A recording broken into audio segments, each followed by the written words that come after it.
I think Netflix is super interesting. From a theoretical perspective, right? Netflix's biggest overhead is like its cost of content. And if I'm just like foreheading this, like people are making AI movies of Tom Cruise and Brad Pitt fighting for like one millionth the budget of a typical Hollywood film, right? So it's very easy for me to see a world where like Netflix just almost like zeroes out, but dramatically slashes like the main cost center of their business. They're also just a very like tech forward company to begin with. They're very, very like techie company. So I think they're going to use AI to their benefit, like more so than like the average company. The chart looks really, really interesting to me. Like if I clean this up a little bit, show you what I'm looking at here. So we've got this top, right? This is a flat top. So I look at this immediately and I go, oh, this is getting taken. Like price is going back here. There's no freaking way like this is the perma top. So we got a top. It's a solid 45% from where we currently are. That's chill. That's good. We like that. We zoom out even more to the yearly chart. What do we see? We see a yearly imbalance, fair value gap. When we have one direction price movement, price comes back to the gap, it tends to react bullishly off the gap, unless price has swept something out here already and the move is over. But we don't think the move is over. So this is probably a bounce area, right? So on the monthly chart, what do we have? We've got a bullish engulfing candle, right? Sweeps into the fair value gap, closes above. So as far as I'm concerned, like I'm assuming the low is in.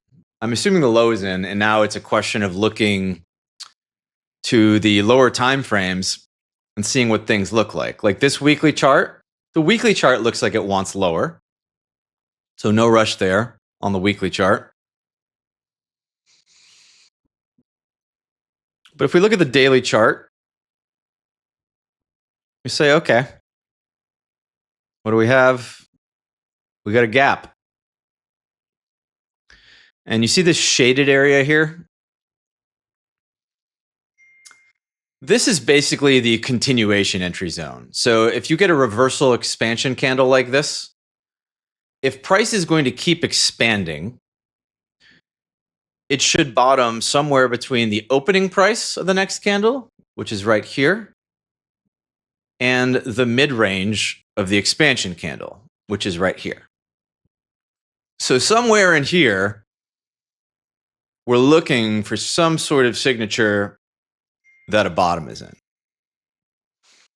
Ideally for me, in a perfect world, and stocks don't always trade this cleanly because the nature of the gaps and the closure on the weekend and all this stuff, right? Whereas like in futures or in crypto especially, you like if this was a crypto chart, I would be like, yeah, this low gets swept out like 95%.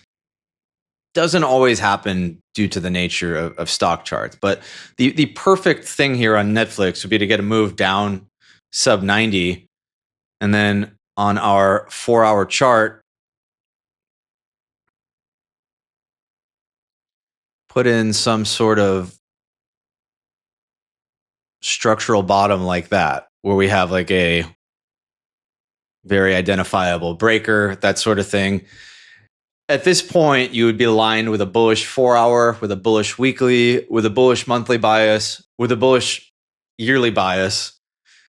And you could potentially be looking at, a trade entry that if you like to keep a tight stop, might give you something like 6-1, 7-1 risk on like a trade.